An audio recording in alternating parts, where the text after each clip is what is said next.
One day long ago, I'm on my way home and it's already 6 in the afternoon. At first, I felt hesitation to come home, but still I choose to step forward and starting to encourage myself that this is alright. I can go home safe.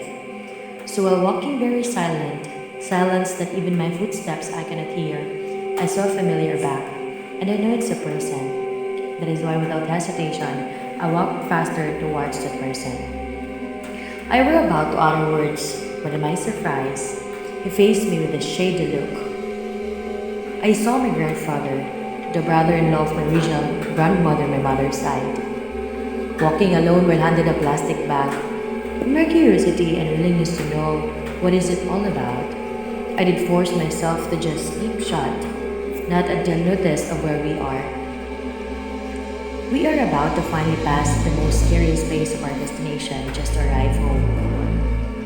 I saw how the tree leaves dances with the blowing air. I can even felt my body shaking because of fear. I wanted to talk, but I don't want to interrupt my grandfather. That is why I continued walking without making a noise. A while after surpassing the magical tree, I finally arrived home. My grandfather accompanied me in our very front door. Morning after what happened, I prepared myself to school. And as usual, before going to school, Joy, dili magpagabi eh. and it's normal to me hearing those words from my mama before going to school or even anywhere.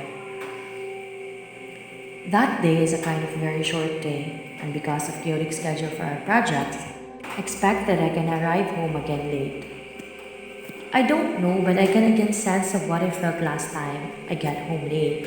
What I mean is, it's not that odd feeling anyway. I can feel it every time going home alone. But the thing of going home together with my grandfather is really can make it strange.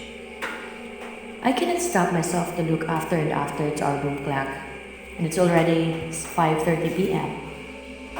That is why I tried to talk to our advisor and told her maybe I can go home first because surely this time I cannot easily find transport for me to get more home early. With her approval, I rashly stepped myself to the terminal, and as expected, there is no any vehicle was parking. I waited for almost 30 minutes before seeing a cab, so I excitedly stepped up so that I can go home. But when my surprise, I noticed that there is no other passenger except me and one old lady. That even stare I cannot do by her presence. But after a minute sitting apart from her, she asked me, Asa ka munong lang, diraa lang sa Basilisanay. Aw, Basilisa lagi, kadumdum ko sa uli dira sa kapulusan. Pinakahadlok nga lugar kung asa tagagipatay o guban gipakita arakan. I don't know what to react, but all I can say is impossible. It is impossible that I've heard her voice, even she has a very faint voice. Without hesitation, I called the driver so that the cab will stop at the very front of our crossing. And in my surprise, the old lady held my bag and told, Pag-amping.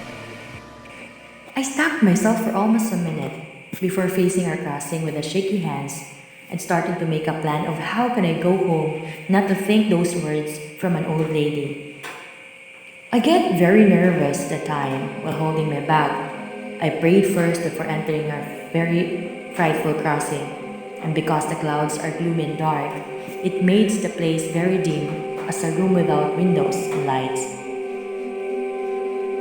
After a minute of praying, I started to walk as fast as I can without looking back while uttering the name of God. I did not notice anything happened until seeing the magical tree, or what they are actually calling as balete. And again, there goes the golf bumps. And the strange feelings every time I'm gonna pass by this very exact place.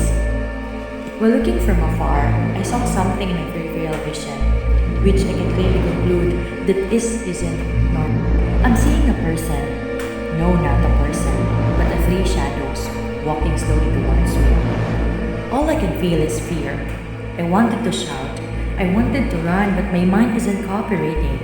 I'm in shock. I don't know what is happening, but seeing a shadow without knowing if it's normal is really can make me in shock. At that very moment, my face is full of tears, without even notice that in my fear I had cried enough already. While holding up my tears, I'm seeing the three shadows between 4, 5, 6, and more. I can saw their eyes completely how their gaze met my soul when hearing those crows saying, "Oh, help! I got stuck by what I'm saying. I saw how they drank the red fluids that flows in the very stem of the balete tree. Yes, I'm seeing it. It seems like it has unlimited blood on its stem. Yes, it's a blood. I can sense how stinky it was. That is why without hesitation, I braced myself to run as fast as I can because I'm seeing them walking in my direction. But before I can completely stand up and run, something hit my body very hard. Joy, naunsa ka. Ganina ka di matapag, sige ka gilak. I was shocked while looking at my mother's questionable look and everything trying to fit in my mind. I got nightmare. All of those are nightmares. But why is it seems real? I even touches my face and yes, I cried. My mother told me about what happened. She said I was shouting for help and crying very hard while forcing my body to move. That morning I wasn't able to attend school because I got fever the day after what happened. While lying, I learned how my mother and grandmother talk about what are the history of the balete, which is planted opposite our house. Then suddenly the memories of me with my grandfather bothers me so much.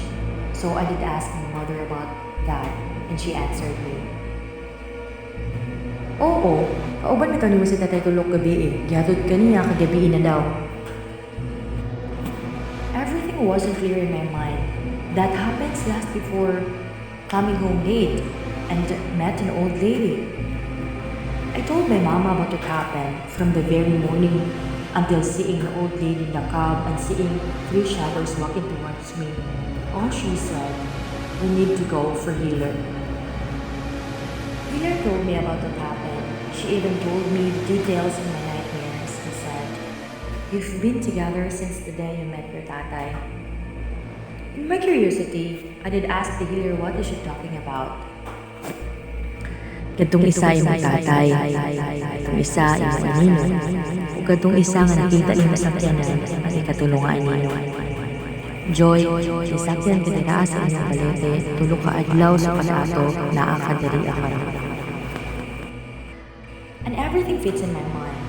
I've been sick for 3 days, the day after I saw tatay with me. The three shadows I saw first is the shadow of trying to protect me from harm. Kinahanglan sa pagkaroon mo tuo kag pangunana, Joy. Kaya walay mawala kung mutuo lang ka. From that incident, I've been more careful from anything.